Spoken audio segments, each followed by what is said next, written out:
Desarrollo de un manual técnico de un instrumento de medición. ¿Qué es un manual técnico? Un manual técnico es un documento que describe cómo se construyó, validó y aplica un instrumento. Contiene teoría, metodología, instrucciones, análisis estadísticos y normas. Y garantiza un uso estandarizado del mismo.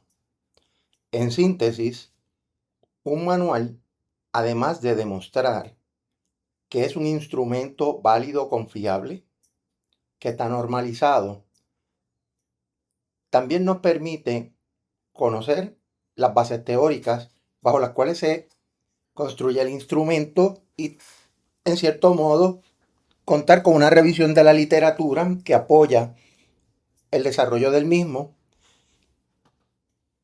Nos dice este documento cómo administrar, cómo corregir y cómo interpretar el uso del instrumento. También nos dice qué hacer, qué no hacer, para quién está construido. O sea, nos da una radiografía relacionada con el instrumento, lo cual es bien importante. ¿Por qué? Porque muchos instrumentos que se construyen no contienen un manual de desarrollo. En mi carrera de prácticamente 35 años y donde he trabajado como psicómetra la mayor parte de esos años, les puedo comentar que uno de los problemas serios que tienen muy buenos instrumentos que se desarrollan y se validan midiendo constructos psicológicos sumamente importantes, tienen el problema de que no cuentan con un buen manual o simplemente no cuentan con un manual. Así que esa parte es sumamente importante. También les tengo que confesar que he cometido el error de en ocasiones desarrollar instrumentos que no tengan un manual. Pero por otro lado, cuando me han pedido usar este instrumento, le envío extractos o algunas veces documentos breves y cortos de cómo se administran, cómo se corrigen e interpretan. Así también le envío investigaciones que se han hecho con el instrumento, las investigaciones originales de la validación, normalización y estandarización y presentaciones que he dado en diferentes foros. Yo le llamo, que curiosamente, el Student Research Kit, porque la mayor parte de las personas que me piden los instrumentos para mis estudios son estudiantes. Y pues, en honor a ellos, pues hago este tipo de gestión. Así que es bien importante la construcción de un manual y por eso he desarrollado esta presentación, no para meramente discutir la importancia del manual, sino también para que usted pueda conocer cuáles son los elementos que debe contener este manual, dicho de otra forma, los criterios mínimos. Así que vamos a eso. Ahora, continuando con por qué es importante este manual, y he sido bastante enfático, es que asegura la validez y confiabilidad del instrumento y usted conocer cuáles son los datos mínimos para realizar este tipo de análisis. Así que, muy bien diciendo eso es bien importante porque cuando usted en el área de instrumentos va a describir cuántas preguntas tiene, qué mide, cuál es la definición operacional del constructo, también usted coloca cuáles son los estudios más recientes en términos de validez y confiabilidad. De manera tal que usted lo puede citar directamente en el escrito y eso permite el segundo punto que estamos mirando aquí, la replicabilidad a que yo pueda realizar estudios donde ya yo he demostrado como un hecho que el instrumento tiene evidencia de validez y confiabilidad, por lo que va a permitir que usted pueda replicar estudios con el instrumento y también replicar otros estudios de validez y confiabilidad, que eso es bien importante, que otras personas evalúen la validez y confiabilidad del instrumento, como hemos hecho algunos colegas en el pasado. También proporciona guías éticas y técnicas de cómo usar correctamente el instrumento. O sea, no le deja nada a la imaginación de aquella persona que tiene el instrumento en sus manos de usarlo como piense o entienda que se debe usar, porque entonces de otra forma ya el manual nos dice cuál es la manera correcta de utilizar el instrumento. O sea, es el procedimiento estándar operacional, como le dicen en inglés, el SOP. Vamos a los pasos. Cuando usted construye un manual, lo primero que usted tiene que definir es el propósito del instrumento. ¿Para qué se desarrolló el instrumento? ¿Cuál es el propósito de haberlo desarrollado? Y en ese propósito hay 3 preguntas que son fundamentales. ¿Qué mide? ¿Cuál es el constructo que mide? ¿Ese constructo es totalmente novedoso o no lo es? ¿Es una réplica de otros constructos previamente definidos? ¿Una mejora, un update o un improvement, utilizando las palabras en inglés? ¿Es una mejora de constructos similares ya? Contar con una definición operacional clara del constructo a medir es vital para que el usuario sepa qué está midiendo realmente el instrumento. Segundo y no menos importante, ¿a qué población se dirige? ¿A adultos que trabajan, a adultos que ya han envejecido grandemente, a niños? ¿Cuál es la población y qué características tiene esa población para la cual se va a utilizar el instrumento? Y no le deja también a la imaginación que usted utilice el instrumento con quien usted quiera. Eso también se establece con las normas. Con las normas sabemos qué poblaciones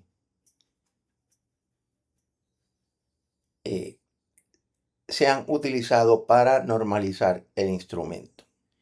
Tercer pregunta, y no menos importante, es en qué contexto se usa. ¿Bajo qué contexto se va a utilizar? En el trabajo, para personas viejas encamadas, empleados de diferentes tipos de industria. Claro, tanto la población como el contexto, los que desarrollamos instrumentos, tratamos de que la mayor parte de los casos, nuestros instrumentos puedan dirigirse a la mayor cantidad de personas posible, o sea, diferentes tipos de poblaciones.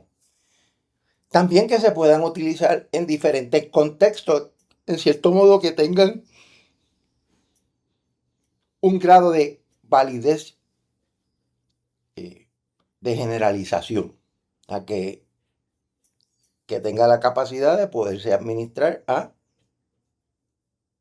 diferentes personas en un mismo contexto, a las mismas personas en diferentes contextos.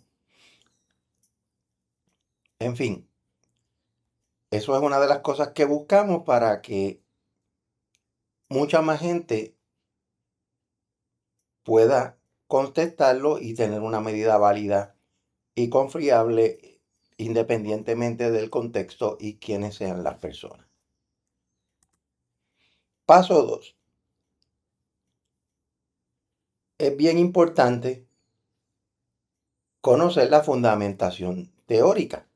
Por eso se hace una revisión de la literatura, que cada vez que usted hace modificaciones al instrumento, cada vez que usted vuelve a hacer análisis de validación, confiabilidad, validez, normalizaciones, usted tiene que ir modificando el manual. Si hay un cambio en la conceptuación teórica del modelo bajo el cual se desarrolla el instrumento, pues también. Así que la fundamentación teórica va a cambiar, igual que todo el manual, a través del tiempo, donde se van a revisar qué modelos teóricos o definiciones operacionales se van a utilizar o se usaron al desarrollar el instrumento. Estudiar investigaciones previas, hacer una revisión de literatura donde se presenten estudios previos sobre el constructo y a su vez tener una definición clara y precisa del constructo que mide el instrumento que uno ha desarrollado.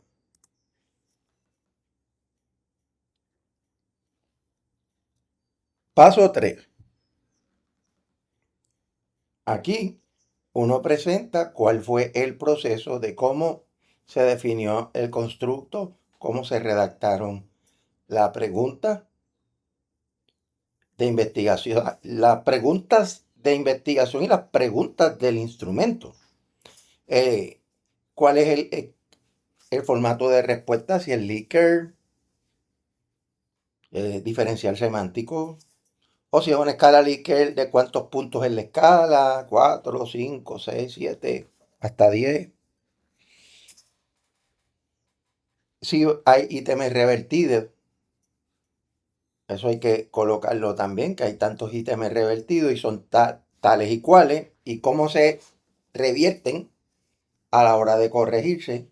La validación, si se hizo con jueces, si se hizo a través de análisis de factores, si se hizo a través de validez de criterio, entre otros, así como también los datos sobre la confiabilidad, el análisis de los reactivos, entre otros.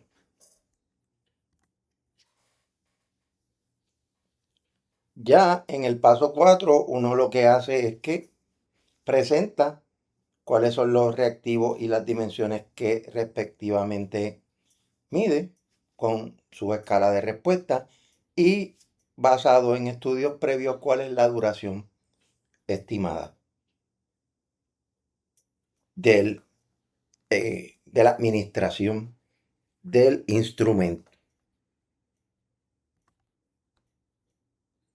Luego se deben establecer instrucciones claras para la administración para que tanto la persona que lo va a administrar como el que lo va a tomar haya instrucciones claras en el instrumento y en el manual haya instrucciones claras de bajo qué condiciones es que se debe administrar este instrumento para garantizar, que es el segundo punto, que las condiciones de administración sean estándares, sean iguales en todo momento y bajo todas circunstancias. Y también se recomienda el uso de algunos ejemplos de manera tal que uno puede entender con ejemplos cómo se utiliza claramente el instrumento. Paso 6, cómo se corrige y cuáles son las puntuaciones. Por ejemplo, cómo puntuar los ítems, si hay también reactivos que están invertidos, cómo reinvertir los ítems. Porque ya una vez uno hace esas acciones, uno entonces suma los puntajes o las puntuaciones si es una escala que tiene varias subescalas, pues vamos a sumar cada una de las subescalas. O si simplemente es una escala unidimensional y lo único que hay que sumar es todos los reactivos. O también puedes tener un instrumento que tú lo puedas corregir por subescala, pero también tengas una puntuación total. El instrumento de inteligencia emocional que yo desarrolle te permite segmentar 4 escalas o subescalas del instrumento, pero también hay una puntuación total de inteligencia emocional. Lo cual, una vez ya tengo todos los datos sumados, me muevo al tercer punto del paso 6, que es convertir las puntuaciones brutas o crudas, como le llamamos también, a puntuaciones estándares, ya sean Z, T, porcentiles, ¿ya? Donde lo que hemos hecho es estandarizarlo para normalizar las puntuaciones y que de una vez utilizando los porcentiles establecemos categorías que pueden ir desde bajo, moderado y alto.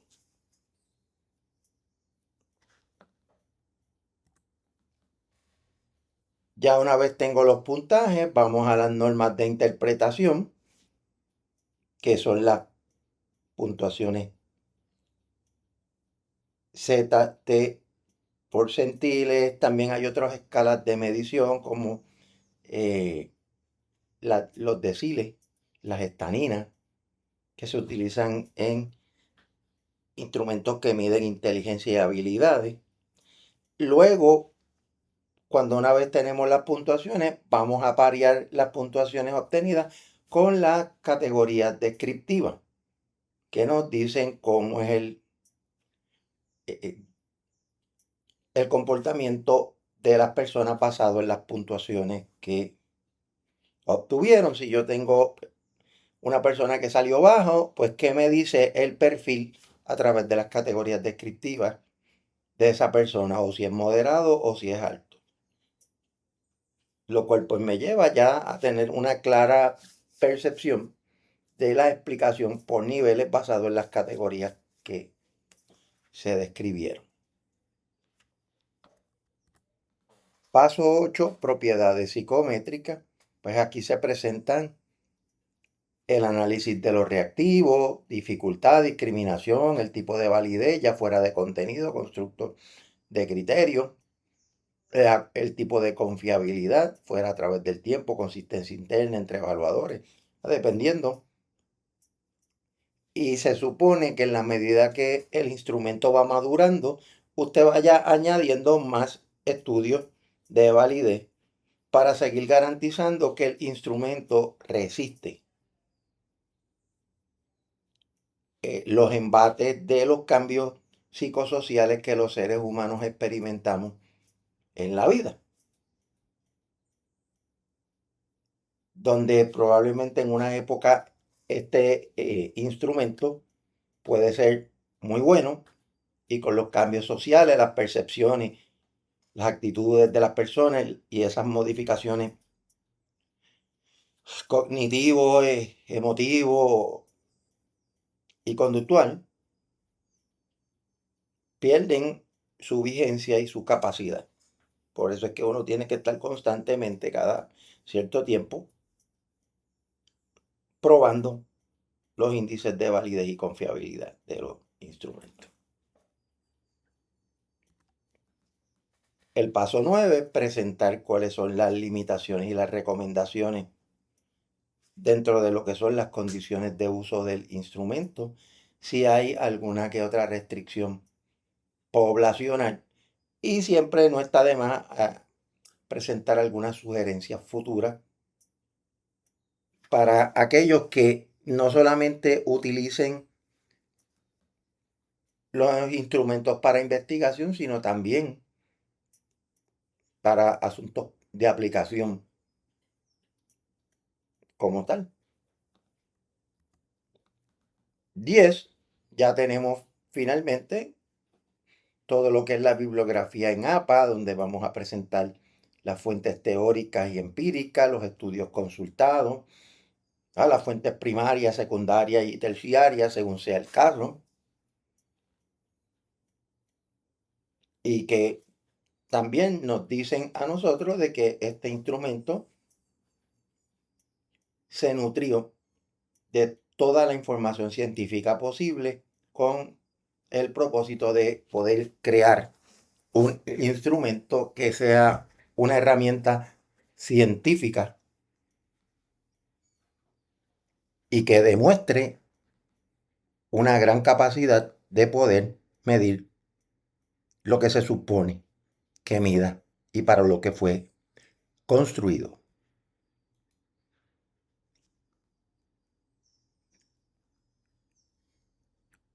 Como resumen del proceso, esto que llamamos el manual técnico del instrumento, sea cual fuere, se convierte en una guía integral para el uso técnico de las pruebas. Debe ser claro, preciso y bien fundamentado, de manera tal que la persona que lo va a administrar, corregir e interpretar conoce cómo hacerlo y cuáles son las bases teóricas que sustentan su construcción y la interpretación de los resultados que provee. Así que esta es la naturaleza de un manual técnico en el desarrollo de un instrumento de medición para poder administrar, corregir e interpretar el instrumento bajo el cual se desarrolla este manual.